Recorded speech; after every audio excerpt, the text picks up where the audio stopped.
Muito boa tarde, Brasil. No programa de hoje a gente vai falar sobre reforma, não é? Mas como um quer a reforma da Previdência, o outro quer a reforma política, o outro quer a reforma do apartamento dele, né, que está caindo aos pedaços. A grande verdade é o seguinte: nós estamos vivendo no país das reformas. Esta é a grande realidade, não tem o que esconder. E para a gente tratar de um assunto desse, eu tenho que contar aqui com quem mergulha nesse assunto cientificamente. E aí eu me valho dos cientistas políticos que estão sempre comigo aqui. Começa aqui com o meu amigo Gabriel Rocha, seja bem-vindo. Nós já tínhamos combinado que íamos falar da reforma política hoje, né? Vamos abordar um bocadinho isso aí, mas não deixar de falar da outra reforma também. Tá certo, Celso. Boa tarde ao telespectador, boa tarde, amigo Rócio. É sempre um prazer enorme para um cientista político falar de reforma política, porque é onde a gente consegue trabalhar ao máximo o conteúdo que a gente estudou a vida toda, né? E de todas as reformas, como você citou, é a mais esperada por qualquer cientista político, seja lá qual resultado ele queira. Mas todos nós temos uma paixão absurda por esse assunto. Eu já estou beirando os setentinha, né? 7.0. E eu ouço falar em reforma política. Eu era menininho, estava na mamadeira, né? Usava chupeta, já falava em reforma política. É brincadeira isso, né? E ela não acontece nunca. Bote o Rócio, né? Rócio Barreto aí. Boa tarde, Celso. Boa tarde, que é mais Gabriel. Chegadinho na idade também, deve ter ouvido falar isso. Já, eu ouço falar de reforma política todos os dias. Boa tarde, vocês de casa. E por que não fazem? Celso, eu vou repetir aqui o que eu falei anteriormente.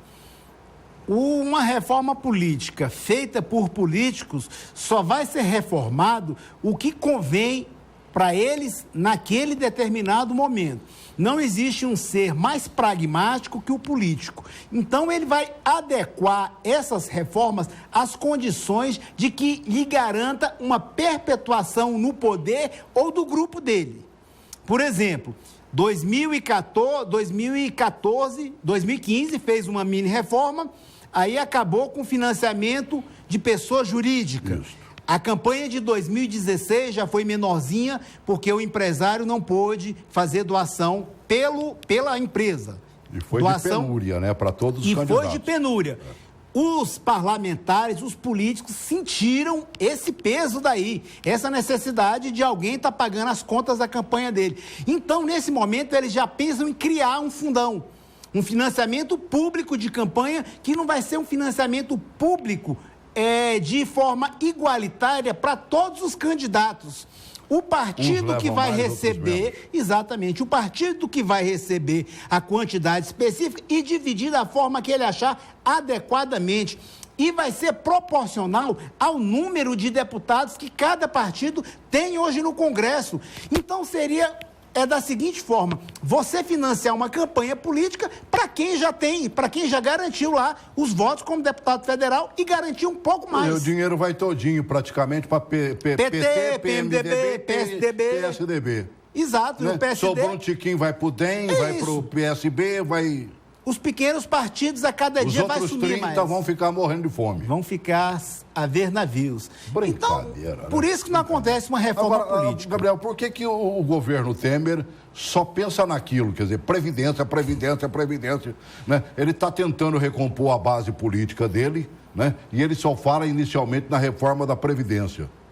Bem, Celso. E ele sabe que ele vai ter que pagar caro se ele quiser fazer essa reforma. Bem, Celso, a política econômica do país, ela depende hoje, no modelo apresentado pelo presidente Temer, da aprovação da reforma da Previdência, né? O modelo superavitário que ele quer trazer, que aliás não é nenhum superávit de fato, né? Não. É para diminuir o déficit, né? Depende da aprovação da reforma da Previdência. E isso vai sinalizar ao mercado financeiro, sinalizar aos investidores estrangeiros que o Brasil está preparado para essa mudança no rumo da política econômica de fato, né? Já teve uma boa movimentação do mercado financeiro que apoia essas medidas, como já teve a reforma trabalhista, mas a reforma da Previdência sinaliza um início de desatar alguns nós, algumas dificuldades do custo Brasil. Então, o presidente Temer acha muito mais relevante para ele tratar da reforma da Previdência do que a política, né? E, de fato, para a agenda econômica do país é muito mais relevante mesmo. Está pensando na grana, né? Porque ou quebra, né? Exatamente. Então, talvez seja pelo fato do presidente Temer ser o presidente menos popular da nossa história, que ele não esteja tão preocupado com a possibilidade de reeleição dele. É verdade. Que talvez seja um sonho mais distante. Então, a reforma política se torna, pessoalmente, para o presidente Temer, menos relevante.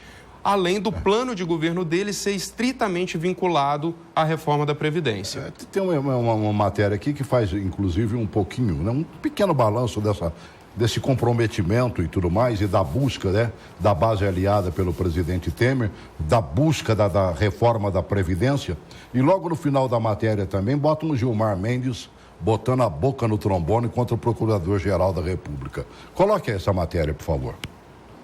O governo foca na busca por votos para seguir a agenda de reformas, entre elas a da Previdência. O presidente da Câmara, Rodrigo Maia, foi escalado pelo presidente Michel Temer como articulador entre os deputados. O objetivo é votar a reforma da Previdência até o início de setembro. Rodrigo Maia vai contar com a ajuda do líder do governo, Aguinaldo Ribeiro, do PP, e do vice Beto Mansur, do PRB. Não necessariamente quem votou a favor da denúncia vai votar contra a Previdência e vice-versa. O que a gente precisa é entrar no plenário com 320, 330 votos certos a favor da reforma para a gente poder aprovar. O governo, ao que me consta, não tem base suficiente para aprovar, para ter os 308 votos para aprovação da reforma da Previdência. Os deputados estão muito pressionados nas suas bases e tendem a vir aqui e votar contrariamente a essa reforma. No esforço para recompor a base de apoio, o governo tem demitido indicados de políticos contrários a Michel Temer na votação da denúncia por corrupção passiva. Hoje foi publicada no Diário Oficial a exoneração do diretor de Finanças do Departamento Nacional de Infraestrutura de Transportes, Gustavo Adolfo Andrade de Sá, indicado por Wellington Roberto, do PR, que votou favorável à denúncia. A reforma da Previdência e a necessidade de aprovar uma outra reforma, a política, foram temas discutidos ontem em uma reunião com Michel Temer e os presidentes da Câmara e do Senado. Fora da agenda oficial, à noite Michel Temer se encontrou com o ministro do Supremo Tribunal Federal, Gilmar Mendes, no Palácio do Jaburu. Segundo o ministro, o assunto tratado também foi a reforma política, mas o foco da conversa teria sido outro. Os dois teriam abordado a possibilidade da defesa de Michel Temer pedir que o procurador-geral, Rodrigo Janot, seja impedido de atuar em ações contra o presidente. A Procuradoria-Geral da República prepara a segunda denúncia contra Michel Temer. Hoje, em entrevista à Rádio Gaúcha, Gilmar Mendes defendeu que o plenário do STF reavalie o acordo de delação premiada, firmado com os irmãos Wesley e Joesley Batista, da JBS. O ministro também criticou Rodrigo Janot. Quanto a Janot, eu considero o procurador-geral mais desqualificado que já passou pela história da Procuradoria. Porque ele não tem condições, na verdade, ele não tem preparo jurídico e nem emocional para dirigir um órgão dessa importância. Rapaz, você já tinha visto um negócio desse, Gócio? Celso, a questão é o seguinte, o ministro Gilmar Mendes, ele hoje seria um porta-voz do presidente Temer na parte jurídica, na parte do Ministério Público e Supremo Tribunal Federal.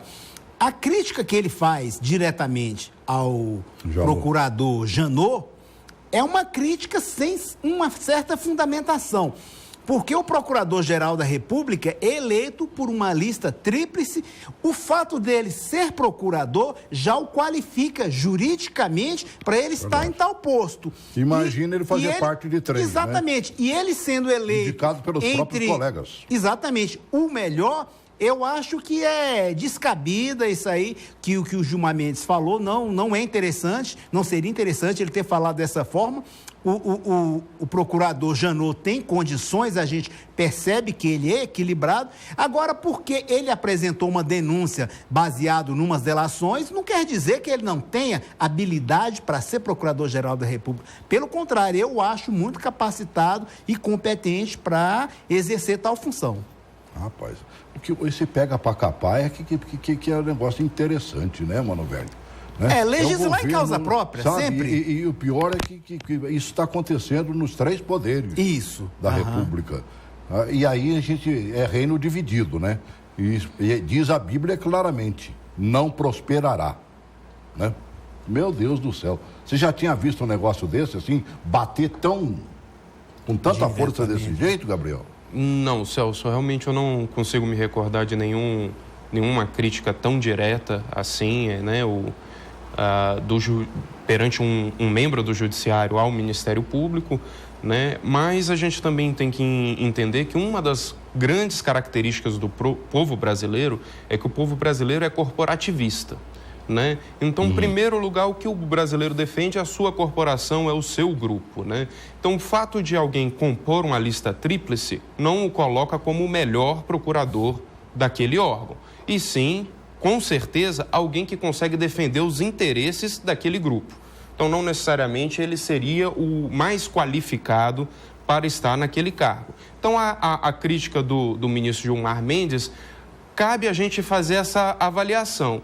Agora, a gente também não pode desconsiderar esse período todo de trabalho, o período da Operação Lava Jato, sob o comando dele dentro da pasta, e que a população brasileira aprova, né? Então, a gente tem que rever isso e saber que o mote dessa reunião é a tentativa de impedi-lo de atuar contra o presidente da República. A gente ainda não sabe se ele vai se afastar do órgão para poder advogar, porque ele é um advogado, ele poderia fazer isso, poderia se tornar, por exemplo, o advogado dos irmãos Batista. Pode, com certeza. Supostamente eu não acredito que tenha nenhum impedimento, né? Então, esse tipo de cuidado... Deve haver uma quarentena, né? Esse tipo de cuidado, com certeza, cabe ao presidente da República estar preocupado, né? Agora, a gente não pode desmerecer a instituição Ministério Público em hipótese nenhuma, que vem realizando, principalmente nessa era Lava Jato, um trabalho importantíssimo para o país. O contexto é complicado, né, mano, velho? Eu não consigo entender essas, sabe... É porque a questão de você se posicionar em determinados momentos é numa situação que possa lhe ofender ou lhe agradar.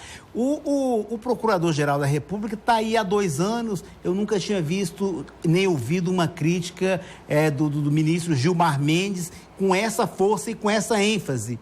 Há 2 anos ele está aí, eu não vi o ministro Gilmar Mendes falar alguma coisa dele. No momento em que ele apresenta uma denúncia contra o presidente, firmemente, vai apresentar uma outra denúncia antes da sua saída, ele começa a ser desqualificado. Então, eu vejo que há um jogo de interesses aí, cada qual pendendo e puxando a brasa para a sua espécie do seu churrasco ali, puxando a sua brasa para assar o seu churrasco. Então, cada qual vai falar e defender suas opiniões de acordo com o que lhe agrada nesse momento.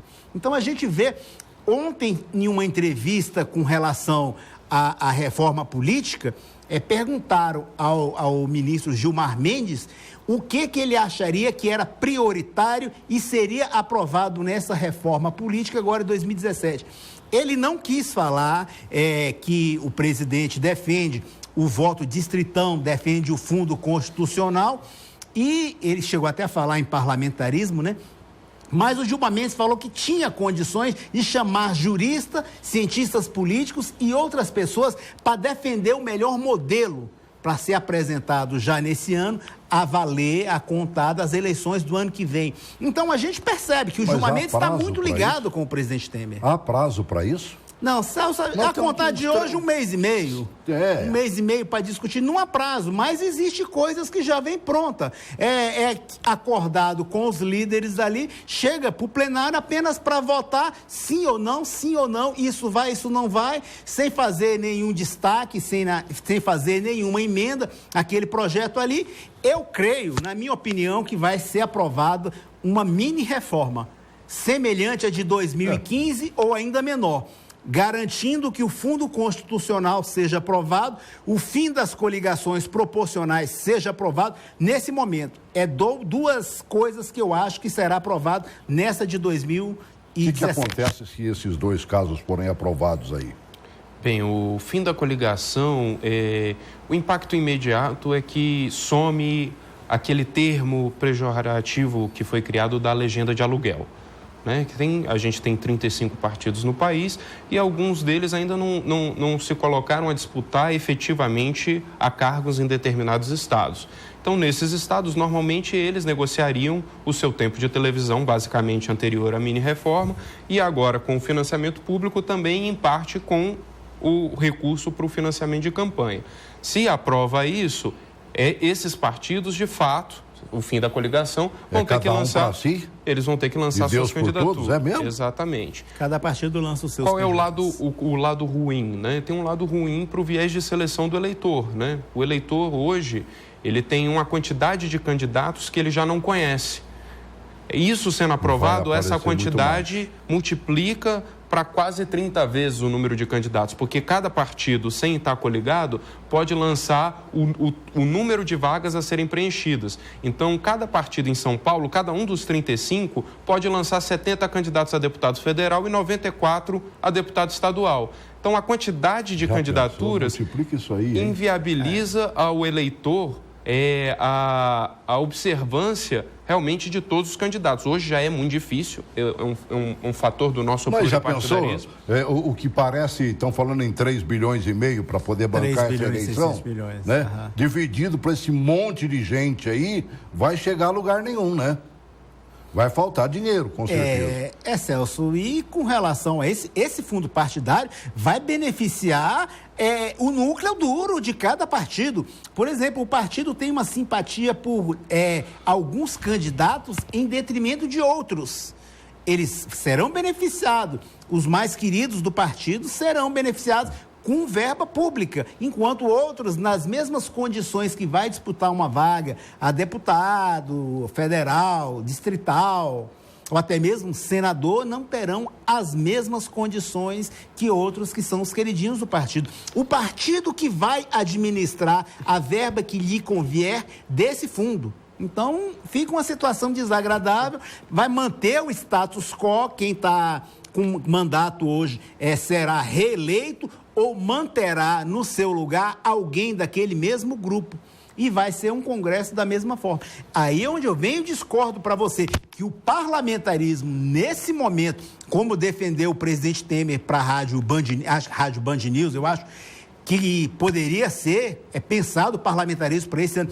Um congresso como esse, um parlamento como esse, eleger um primeiro-ministro, seria a mesma coisa de fazer uma eleição indireta nesse momento e colocar quem eles quiserem. Também. Da mesma forma. Não haverá representação nenhuma. Agora, onde é que nós vamos chegar com essa história toda, hein? Eu fico tentando imaginar. Nós estamos num beco sem saída. Sempre. A prova está aí. O governo está tropeçando o tempo todo, não pode tirar do Temer o desejo de pelo menos melhorar as coisas e de querer fazer determinadas reformas, mesmo que seja no vapt-vupt, como ele está querendo fazer, uma reforma política em 50 dias, não acontece. Não. Né? Então vai ser uma mini-reforma realmente. Uma reforma da Previdência nesse momento, que ele tem que negociar, e a grana acabou agora, nessa votação última do Congresso, né? Já não sobrou quase nada para fazer graça, mano, velho. Vai ser difícil, não vai não? Com certeza, Celso. A situação de negociação no país está mudando bastante, né? A gente está num momento de reequilíbrio de forças, né?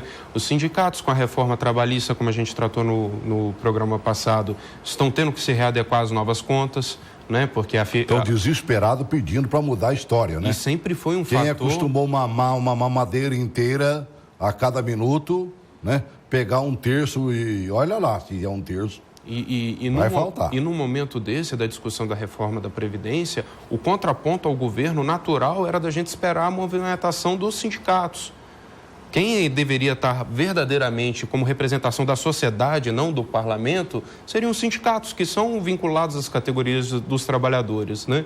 E nesse momento eles acabaram sendo desarticulados. Não sei se foi estratégico do governo tentar aprovar a reforma trabalhista para desarticular os sindicatos para tentar passar da Previdência. O fato é que a agenda do presidente Temer consiste nessa aprovação. E lembrando que a reforma da Previdência que a gente tem lá no Congresso agora, ela é uma parte do que é a real necessidade da reforma da Previdência, né? Porque nós temos 3 grandes grupos de Previdência, né? Você tem a Previdência Geral dos servidores públicos e dos militares. E a gente está falando basicamente só da reforma dos servidores gerais, do CLT mesmo, do CLT, do trabalhador da carteira assinada. Quando for mexer nas previdências... Que é outra categoria que estão querendo acabar com ela também, né? Essas contratações que já autorizaram aí, adeus CLT, né, Manoel? É verdade, Celso. Então, se a gente for mexer ainda teria que mexer dos servidores públicos, que é uma conta muito mais difícil de fechar, né? Porque o servidor público, ele não tem o teto da previdência deles, né? Se bem que agora vai começar a ter essa migração, já começou, mas ainda temos os resquícios dos servidores públicos anteriores. E depois ainda, se pretender seguir esse caminho para o ajuste econômico, vai ter que mexer também com a dos militares. E se for mexer com a dos militares, a conta começa a ficar, para a população, muito difícil, né? Porque quando mexe na dos militares, não é só do Exército, Marinha e Aeronáutica, também são das polícias militares, do Corpo de Bombeiro, que são categorias que tradicionalmente têm aposentadorias especiais, aposentam mais cedo pela natureza do seu trabalho, e é um volume grande dentro do país, né? Talvez o Ministério da Defesa seja o maior empregador do país, né? O que eu fico olhando é o seguinte, Rócio, está acontecendo uma CPI discutindo a Previdência do Brasil, dentro do Senado. Paulo Paim está lá presidindo e tudo mais, por iniciativa basicamente dele, começou essa CPI. Eu assisti no mínimo 5 telejornais de ontem à noite para hoje. Sabe quantos falaram? Nenhum. Não, tem um que falou porque é televisão de trabalhador, mano. É a TV. Não, porque eu passei pelos outros 4, assisti Jornal da Cultura, assisti TV Brasil, Repórter Brasil, ontem assisti Jornal Nacional, né? Vi Jornal da Gazeta, vi mais 1 ou 2 ali, e aí não vi nada. Falei, mas puxa, teve uma reunião. Falei, pô, vai lá para a TV do trabalhador, né? Ela pode ser esquerdista ao extremo, mas que bom que ela seja. Tem que haver direita e esquerda de verdade. Não pode ter falsos, né? E ela mostra que ela não é falsa, pelo menos. E aí fui lá e achei a matéria, quer ver? Aí ela desmente, inclusive, essa história de quebradeira. Coloque aí, por favor. O relatório dos 3 primeiros meses da CPI da Previdência no Senado Federal mostra um superávit nas contas do setor. Segundo especialistas, a desculpa para uma reforma no sistema de aposentadoria dos brasileiros vem de manobras contábeis praticadas pelo próprio Poder Executivo, por meio da Lei de Diretrizes Orçamentárias, a DRU, que permite o remanejamento de verbas da Seguridade Social para outras áreas. Apenas em 2017, nós vamos ter cerca de 110 bilhões de reais retirados da Seguridade Social que acabam voltando sob a forma daquilo que o governo chama de déficit. Então, falar em déficit na Seguridade Social, sem levar em consideração essa maquiagem contábil, é muito complicado. Pior do que isso, quando o governo prevê os mecanismos de incentivo que dá a certos setores por meio de redução de tributos, incentivos fiscais, benefícios fiscais, isso acaba causando uma perda de arrecadação que afeta a Previdência Social, que afeta a Seguridade Social como um todo, e são volumes muito expressivos. São mais de 150 bilhões de reais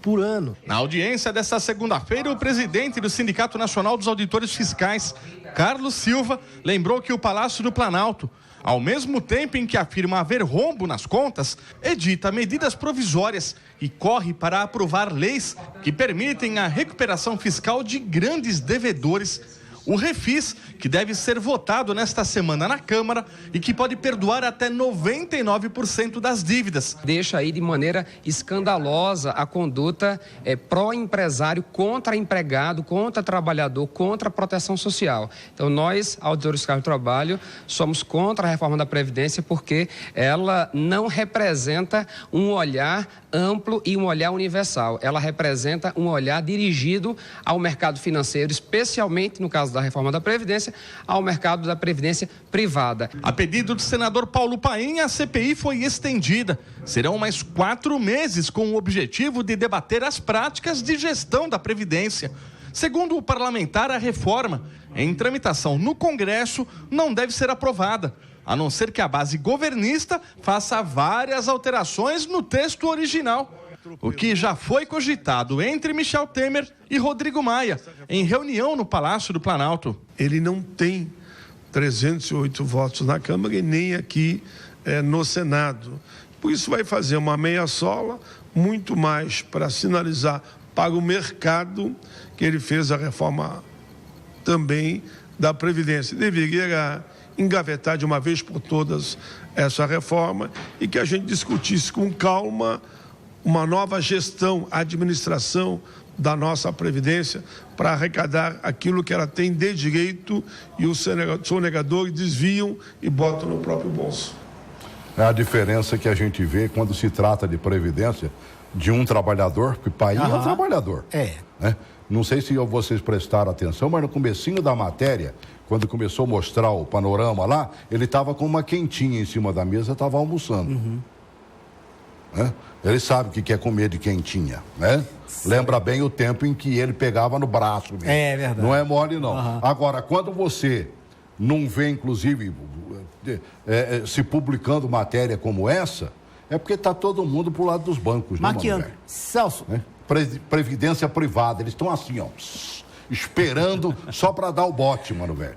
Antes da matéria, você falava que as televisões, principalmente a grande mídia, não divulga o que está acontecendo no momento. É porque ela é pautada em assuntos que lhe interessam e lhe convém naquele momento. Você falou que a grande mídia, e boa parte dela, é patrocinada por bancos. Bancos estes que vendem pacotes de previdência privada, para que você garanta. Então, não é interessante para um banco ou para uma televisão patrocinada por esse banco informar para a população que a Previdência não está com esse rombo todo que o governo vem dizendo, e há comprovação, e não é comprovação pelo senador Paulo Paim, que é oposição. É comprovação pelos auditores fiscais, aqueles que auditam e sabem qual empresa está devendo, e um trabalho sério, baseado em estudo, em pesquisas e fatos comprovados, como eles comprovaram ali. Se o governo, ao invés de pensar essa reforma da Previdência, aumentasse o número de auditores fiscais para fiscalizar e cobrar essas empresas, o retorno, além de ser mais rápido, daria um retorno mais satisfatório tanto para o governo como para a população. Uma coisa, Celso, que você falou da mídia, eu gosto de vir ao seu programa porque eu me sinto à vontade de falar da forma que eu sei e do que eu gosto de falar e de forma livre. Você me dá essa liberdade, diferentemente de outras televisões que não permite a gente discutir determinados assuntos. Inclusive, aquele cidadão, aliás, quero ver se consigo trazê-lo ao programa. Gostei demais. Carlos Silva, se não me engano, né? Vou botar o meu amigo João Pimenta, que é da Associação dos Aposentados e Pensionistas do DF, né? No encalço dele para vir, né? Os dois aqui. E ele dá uma explicação dessa pra gente. Então, e o Paim já veio aqui tantas vezes e gosta de vir no nosso programa. O Paim é muito simpático, exatamente por ter essa liberdade. É verdade. E ele chega aqui, fala o que quer e eu fico calado só ouvindo. Só muito simpático ele, é muito simpático. Essa é que é a grande realidade. Se nós tivéssemos, certo, um parlamento pelo menos um de Paulo senador Paim, por estado, né?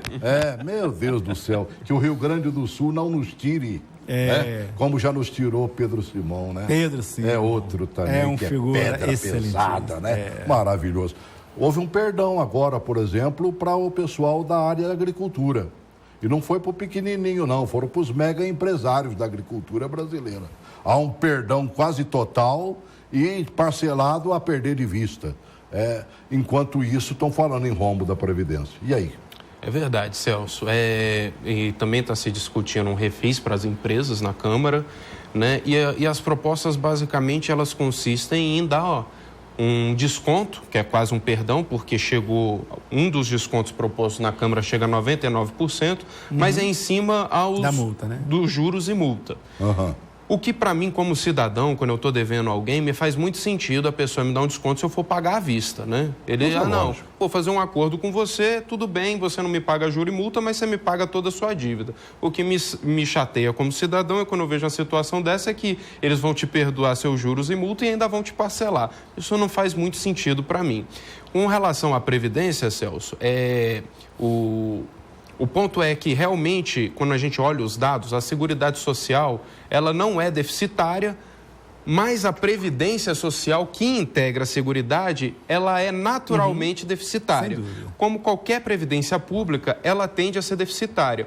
Então, eu advogo a favor da reforma da Previdência, mesmo não entendendo bem dos números, porque a natureza da Previdência Pública é se tornar deficitária. Tem. Isso a gente sabe que tem. O ponto é que o contra-argumento que se trata é que fala que, assim, por causa dos interesses dos bancos, que não se noticia, e de fato realmente tem um grande interesse. Por exemplo, nos Estados Unidos, o mercado de previdência privada chega a 8% do PIB deles. E aqui no Brasil é incipiente. Então, realmente, temos um mercado gigantesco. Não nos ensinaram isso, aberto. Tem um mercado gigantesco para crescer o país. Mas imagina se a gente tem esse mercado. Privada, muito pelo contrário. Ela deveria chegar junto, né? Eu não me lembro quem é que esteve aqui comigo falando sobre previdência e que citou 3 lugares diferentes, né, de como é cobrado. Então, o governo, a previdência do governo, né, ele citou num determinado país, é pequenininha. Quer dizer, se você vai aposentar, é um básicozinho que vai chegar para você. Aí vem a previdência privada e também a própria previdência, como tem aí da Previ e outros mais aí, que são ligados aos bancos, ligados os próprios funcionários, né? Então, poxa, você acaba tendo uma...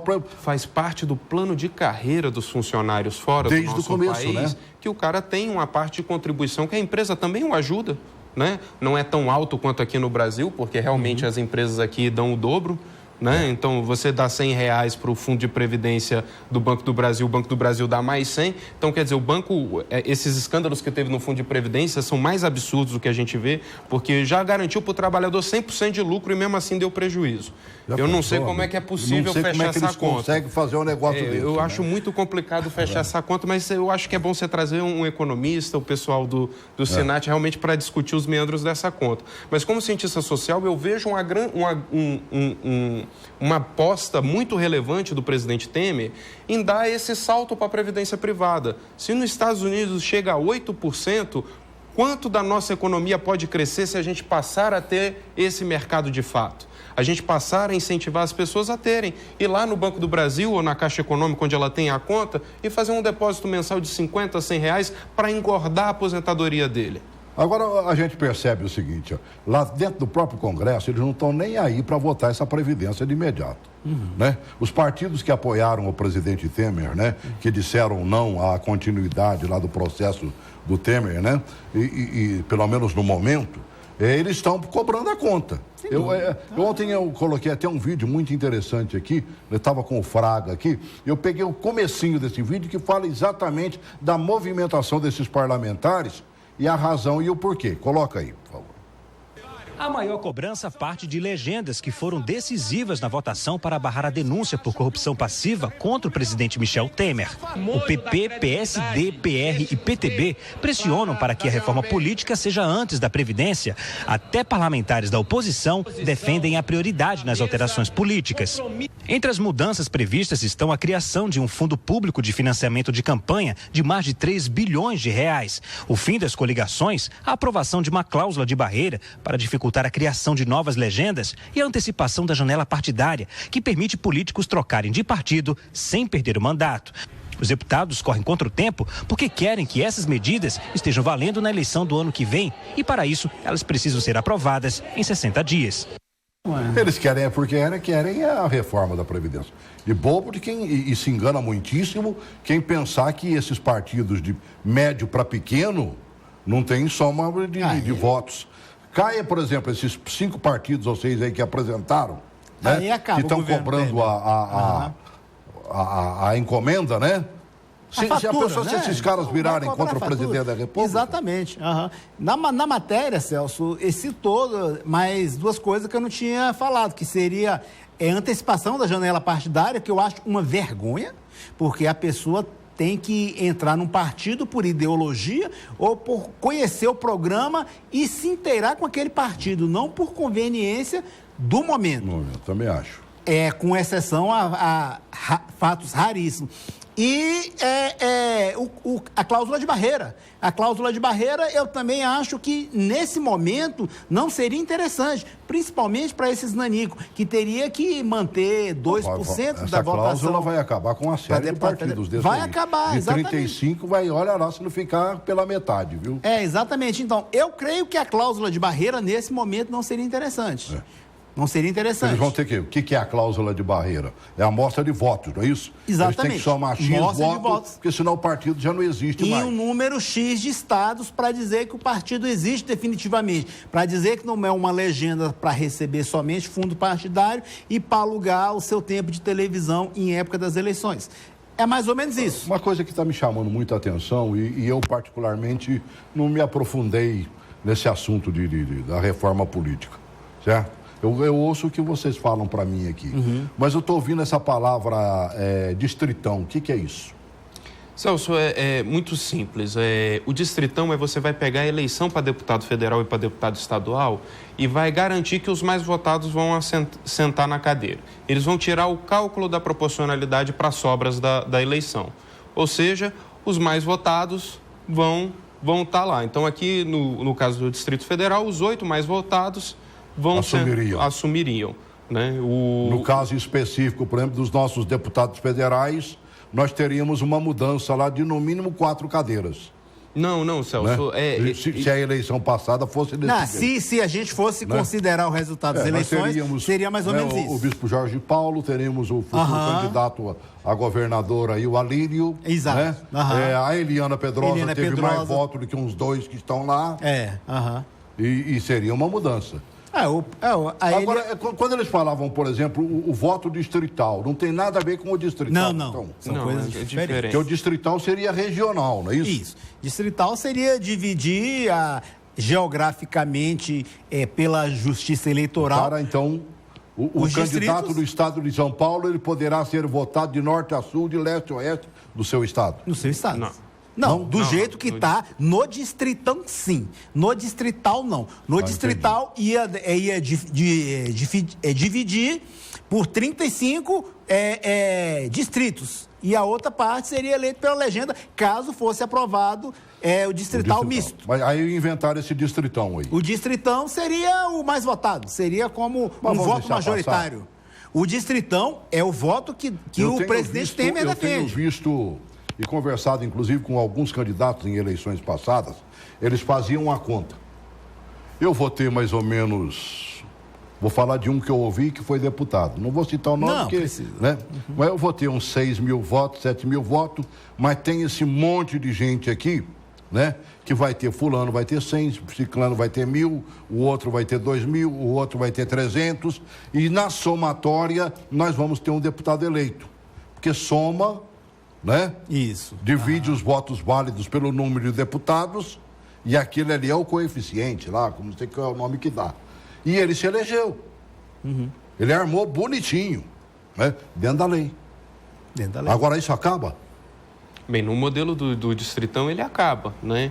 O problema do distritão Vamos deixar, mano, velho. É o interesse do status quo, como o professor Rócio colocou. Para quem é político e já tem um mandato, o distritão é o melhor dos mundos para ele.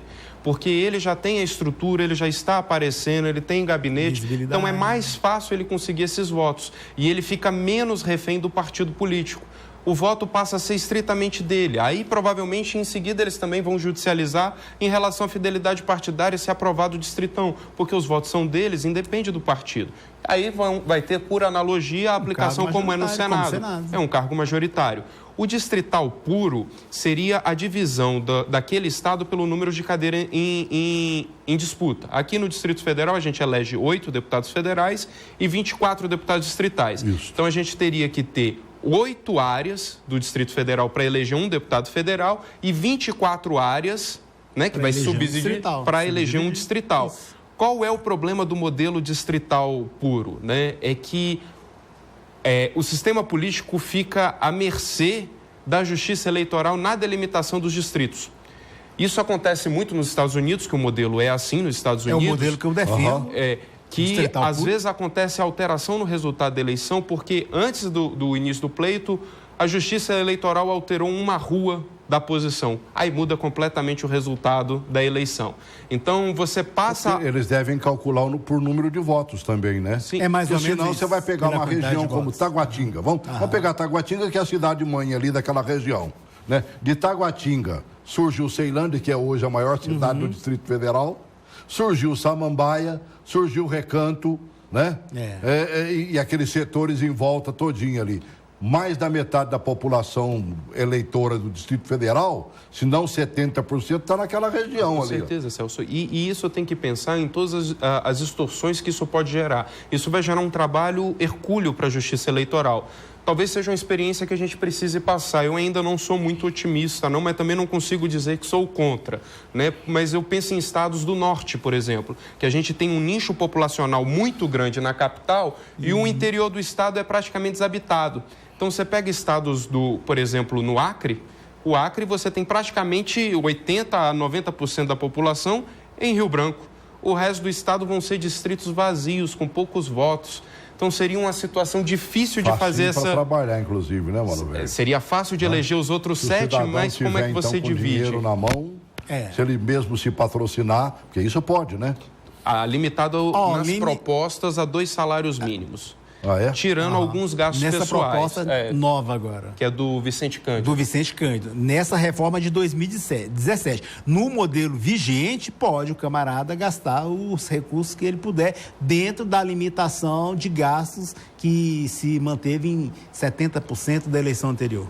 Se lhe fosse dado o direito, por exemplo, de falar com peso, né, numa reunião lá de cientistas políticos, vamos estabelecer essa mudança aqui e tudo mais. O que é que o professor Rossi proporia para esse momento? Nesse momento, eu sou a favor do voto distrital puro, tal como acontece na Inglaterra e nos Estados Unidos. Subdividiria as áreas, no caso, para a Câmara Legislativa, em 24 distritos. Semelhante, a gente tem 31 RAs, incluiria uma e outra, e dividiria em 24 distritos e 8 distritos federais. E no nosso caso específico, faria jus ao vereador que o nosso distrital o vereador. Né? Isso aí... O bom distrital sabe disso e eles falam aqui sentados e não acham ruim que a gente os chame de isso vereador. Isso daria uma economia... Que, na verdade, são. Daria uma economia para os candidatos, porque eles ficariam somente na sua área, fariam uma campanha dentro da sua área, do seu distrito, e vincularia ele àquele distrito. Porque se fosse procurar o deputado para falar de uma área específica, esse era o deputado X. Até não ia conversar com outro deputado que sequer conhece. Né, exatamente. Você saberia quem é o representante da sua daquela região. Área, exatamente, para Acontece, defender. Por exemplo, olha, eu já saí da minha terra há mais de 50 anos. Que eu estou aqui em Brasília, que eu sou mais brasiliense do que, né? Na verdade, eu sou um candangão mesmo. E não abro mão disso. Agora, eu me lembro, por exemplo, garoto, né? Que chegava, por exemplo, na época de prefeito, chegava nomes de deputados federais ou futuros pretendentes de serem deputados federais para patrocinar a campanha de um determinado candidato a prefeito. Você não sabia nem quem era o cara, Mano Velho. Exatamente. Né?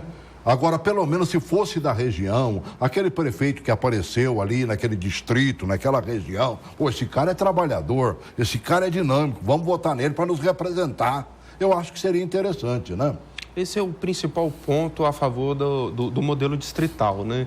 Você tem uma accountability, né, que é a relação do eleitor com o seu representado muito mais próxima, né? O problema desse modelo é que você pode converter o deputado em despachante. E é por isso que eu não fecho muito questão nesse ponto, né? Explica aí por que isso. Porque assim, o eleitor vai chegar para o deputado e vai ficar correndo atrás dele, dar verba em específica, às vezes para asfaltar a escola, perto da escola. E não é que isso não seja legítimo, mas a função de um deputado federal é discutir a representação do país como um todo. Verdade. Mas o vínculo dele no distrital é o distrito dele apenas, né? E isso tem muito sentido, como é no modelo americano, quando eles entram na discussão de orçamento que a gente falou no programa passado, né? Se eles vão reduzir o orçamento de uma área, como, por exemplo, saúde, então Então, vai reunir todos os deputados defendendo seus distritos para ver aonde vai se fechar posto de saúde. Aí eles se matam lá por causa disso. Lógico, aqui no Brasil, como a gente não discute orçamento, né, eu acho que fica um modelo complicado. O que eu sugeriria, Celso, na mesma forma que você perguntou para o Rócio, eu tenho uma proposta um pouco mais megalomaníaca que está um pouco fora do escopo. Eu gostaria de retirar o mínimo e o máximo constitucional do número de deputados. A gente coloca o teto de 513 e pela representação da população. Eu acho que 70 deputados federais... São Paulo ia saltar. Eu fiz essas contas, São Paulo sairia de 70 para 115 deputados. O que eu acho extremamente justo pela concentração da população. E não acho justo Roraima ter 8 cadeiras de deputado. A representação todinha de votos de Roraima equivale ao coeficiente de eleger um único deputado em São Paulo. E eu acho que a população precisa desse vínculo, saber que ali é um representante do povo e não do Estado. Isso me incomoda bastante, porque a gente trata o deputado pelo Estado e não como representante da população brasileira. Eu acho que essa cobrança tinha que vir para o senador representando o Estado. Ele é que tem que ter esse vínculo de saber qual é o problema daquele lugar e não da população brasileira. Tanto é que ele disputa uma eleição majoritária dentro do seu próprio Estado. Exatamente. Né? Ele é eleito, eu já vi candidato ao Senado ser mais votado do que o próprio governador eleito. Sem dúvida, sempre acontece Nós isso. Vimos isso com o Casagrande acontecendo lá no Espírito Santo. É isso. Né? E olha lá, eu não prestei atenção nos votos do Regufe aqui não, mas se não foi maior do que dos candidatos nossos aqui, eu não duvido nada, não. No primeiro turno foi maior. Foi maior, né? Foi maior. Entendeu? Comparado o primeiro turno de governador para os votos do Regufe, né? Que no caso para o Senado, só primeiro turno mesmo, eu acho que foi maior. Existe sempre isso daí, porque o senador é um representante federal, vamos dizer assim, que tem um papel maior que o governador e ele está ali pareado com o presidente da República. Tanto é que o Senado é chamada Câmara Alta. Claro. O nosso sistema bicameral seria Câmara Baixa, Câmara dos Deputados, e Câmara Alta, exatamente por definir essa situação, o poder e o status que o senador tem diante do cenário político e da estrutura de governo. Essa história, por exemplo, que eles defendem, eu até que acho meio justo, sabe? Mas, por exemplo, de cada unidade da federação, ter somente 3 senadores. Você pega um estado populoso como São Paulo, você pega Minas Gerais, um grande estado, né? Tem 3 senadores, como tem o nosso Sergipe, como tem o quadradinho aqui, né? O retângulozinho do Distrito Federal. Você defende isso também? Ou você gostaria de ver uma representatividade maior para cada estado, dependendo do número de eleitores? Na Câmara Alta, no Senado? Na Câmara Alta. Não, eu defendo o modelo atual da forma que está. É a quantidade máxima de representantes do Senado para cada unidade da federação. Essa é a minha proposta, eu defendo. Você também, Gabriel? Concordo plenamente, Celso. Iguais. A minha proposta para a Câmara de Deputados Federais, ela parte da premissa que o resultado do Senado é justo. Realmente eu não posso dizer que um estado é mais importante do que o outro, mas eu posso dizer que o número da população é diferente uma da outra. Então eu posso alterar a representação de cada estado mediante a população. Então eu altero Câmara. Mas a importância do estado jamais. Todo estado tem a mesma relevância para a União. A pergunta é forte demais para 1 minuto para cada um, né? Porque já acabou o tempo, lamentavelmente. Mas você acredita que vai acontecer mudança já para essa próxima, Manuel? Para essa próxima, como eu falei, é o fim das coligações e o financiamento público de campanha no orçamento de 3,5 bilhões daí em diante. Essa é a minha opinião nesse momento. E você vê que tipo de mudança? Todos os sinais nos indicam que vai ser isso, vai ser o distritão, porque é fácil dar um respaldo à população, a população vai passar a entender o sistema eleitoral. É uma das coisas que eu mais fico injuriado, eu não acerto uma, mano, velho. Voto consciente.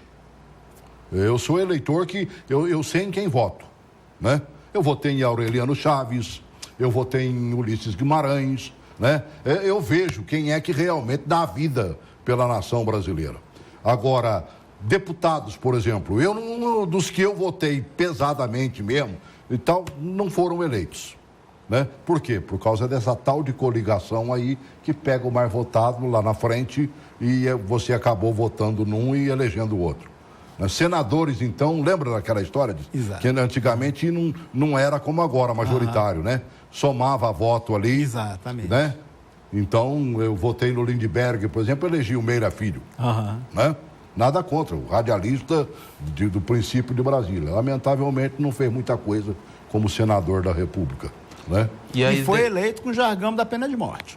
É verdade. É verdade. E a ideia do fundo deve ser passada também porque hoje se tornou inviável fazer campanha com o orçamento que se tem sendo público. Então, eles precisam criar uma fonte de receita, provavelmente com recurso público. Eu inclusive, teve uma matéria que eu gostaria de ter colocado hoje, né? Que é o final da farmácia popular. Eu acho isso, eu vou usar o termo que eu disse para os meus colegas ali, é uma sacanagem um negócio desse, para com o trabalhador brasileiro e principalmente para o próprio governo, porque você evita o cidadão hipertenso de ganhar um remedinho para hipertensão ou comprá-lo baratinho, você vai aumentar a fila dos hospitais com certeza. Diabetes, que é meu caso, e hipertensão também, a mesma coisa, e vai por aí. É um negócio, sabe? Mas vou deixar isso para debater daqui 2 dias. Vou receber um pessoal da esquerda aqui, né? E coloco esse assunto aqui. E amanhã eu recebo pelo menos 3 indígenas aqui, que amanhã é o Dia Internacional do Índio. Né? Tá bem? Obrigado por ter vindo, Rossi. Obrigado, Gabriel, mais uma vez. Obrigado, não mergulhamos como devia na reforma. Né? Vamos ter tempo. Faremos isso aí, vamos dar continuidade, com certeza. Um grande abraço.